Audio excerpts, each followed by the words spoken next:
around and find out. LGB is breaking up with TQ plus all the other letters. A coalition of gay rights groups calling itself LGB International launches a declaration of independence from the trans agenda. We are declaring our independence because we're tired of people who aren't lesbian, gay or bisexual speaking for us in our name. Being a feminine man doesn't make you a female. We've had enough of pronouns. We are going global. Why? Because gay teens aren't sick anywhere around the world. Welcome, LGB International. Some of the statements made in the video announcing the launch of LGB International were, we declare LGB independence because the rights we have worked so hard to achieve are being threatened by gender ideology, because lesbian spaces now welcome men, because we've had enough of pronouns, because men can't become lesbians, because gay rights are not against women's rights, because girls can be butch without changing our bodies, because there's no such thing as non-binary, because wealthy legacy LGBTQ plus organizations have betrayed the same-sex attracted population. All I can say is thank fucking God for you people out there.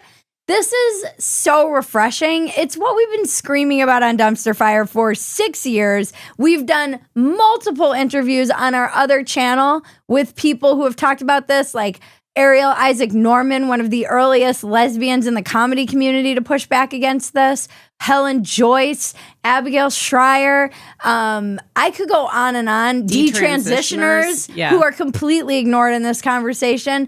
Trans ideology has hijacked the LGBTQ car, and it's been driving it off a cliff for the last decade, and everyone's sick of it. And it's good that LGB is pushing back. This is an instance, a refreshing instance of the left policing its own. Yeah. It is refreshing to see. And of course, it's the cool gays who are doing it because the cool gays had to move us all forward with progress the last time around. And now they're going, all right, maybe it was a slippery slope. The gays are once again the trendsetters. I love that the gays are like, okay, maybe it is a slippery slope. We wanted gay marriage, equal rights, we believe in same-sex marriages, which is still not allowed in most of the world. And you people are fucking it up for the rest of us. Because there are a bunch of misogynists in dresses screaming at women. Women! And look at what's going on in Virginia. There are 3 gender cases in Virginia right now. There's one today where the guy who looks exactly like the kind of pervert who would take advantage of gender ideology, identifies as a woman, goes into the girls' locker rooms and jerks off to the girls. Jesus fucking Christ. And then he was getting mad at the judge, and the judge, he said, excuse me, please tell the judge to stop misgendering me. And the judge was like, no. So people are pushing back against this bullshit. It is crazy. It's not reality. Here's the thing, guys. Everything's really crazy right now, and it feels insane. And we're going to need moral clarity to get through it together.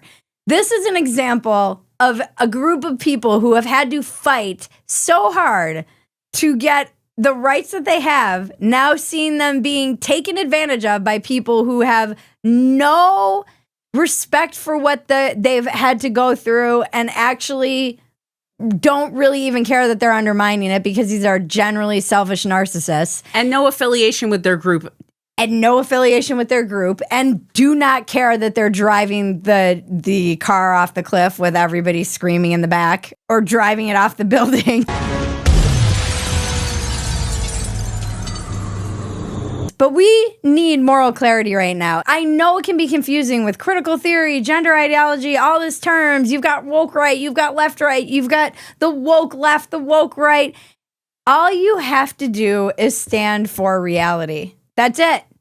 Reality remains undefeated, and you just have to keep sticking up for it. There's a lot of like conspiracy and craziness on the right too, and it's not reality. You have to just keep coming back to reality, because that is our North Star here at Dumpster Fire. We are going to make those t-shirts. Reality remains undefeated.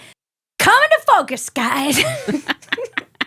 I feel like I'm on cocaine right now. You seem like a preacher for a megachurch right now. I kind of feel more like we're going to live in a van down by the river. How can we get back on the right track? And you're going to live in a van down by the river. All right, sorry. Yeah, I do. I feel like the power of Christ is compelling me. I've been reading Charlie Kirk's book, the last one that he wrote about revolution on the right. And I've just been watching a lot of his videos. And I don't think we can ever contend with what was actually lost. And it's a huge loss. And I do think he was the glue that was holding the right together. And they're f***ed.